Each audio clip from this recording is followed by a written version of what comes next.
Mandala Makaravilakku season അടുത്തതോടെ Vandiperiyar സത്രം പുല്ലുമേട് പരമ്പരാഗത കാനനപാതയിൽ അടിസ്ഥാന സൗകര്യങ്ങൾ ഒരുക്കാൻ വനം വകുപ്പ് നടപടി തുടങ്ങി. കാനനപാത തെളിക്കുന്ന ജോലികളാണ് പുരോഗമിക്കുന്നത്. പുല്ലുമേട് ദുരന്തത്തെ തുടർന്ന് കോഴിക്കാനം പുല്ലുമേട് പാത അടച്ചതോടെ സത്രത്തിൽ നിന്നും സന്നിധാനത്തേക്കുള്ള പരമ്പരാഗത കാനനപാത വഴിയാണ് ഭക്തരെ കടത്തിവിടുന്നത്. സീസൺ തുടങ്ങുന്നതിന് മുന്നോടിയായി 12 കിലോമീറ്റർ കാനനപാതയുടെ ഇരുവശത്തും വളർന്നു നിൽക്കുന്ന കാട്ടുചെടികൾ വനം വകുപ്പ് വെട്ടിത്തെളിക്കാൻ തുടങ്ങി.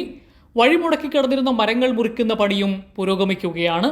ഈ വർഷത്തെ മണ്ഡല മകരവിളക്ക് മഹോത്സവത്തിൻ്റെ ഭാഗമായിട്ട് നമ്മുടെ പെരിയാർ ടൈഗർ റിസർവിലൂടെയുള്ള തീർത്ഥാടന യാത്രയുടെ ഏറ്റവും പ്രധാനപ്പെട്ട കാര്യമായ നമ്മുടെ കാനനപാത തെളിക്കൽ ജോലി, പ്രത്യേകിച്ച് സത്രം സന്നിധാനം പാത തെളിക്കൽ കാനനപാത തെളിക്കൽ പ്രക്രിയ പൂർത്തിയായിട്ടുണ്ട്.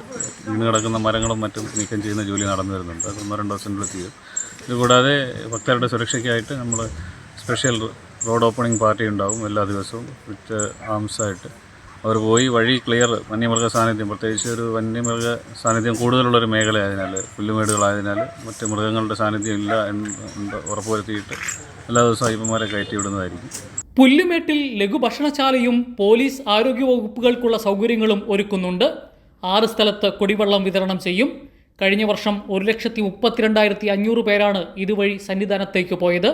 ഈ മണ്ഡലകാലത്ത് അതിൽ കൂടുതൽ ആളുകൾ എത്തും എന്ന പ്രതീക്ഷയിലാണ് ഒരുക്കങ്ങൾ നടത്തുന്നത്. കൈരളി ന്യൂസ്, ഇടുക്കി.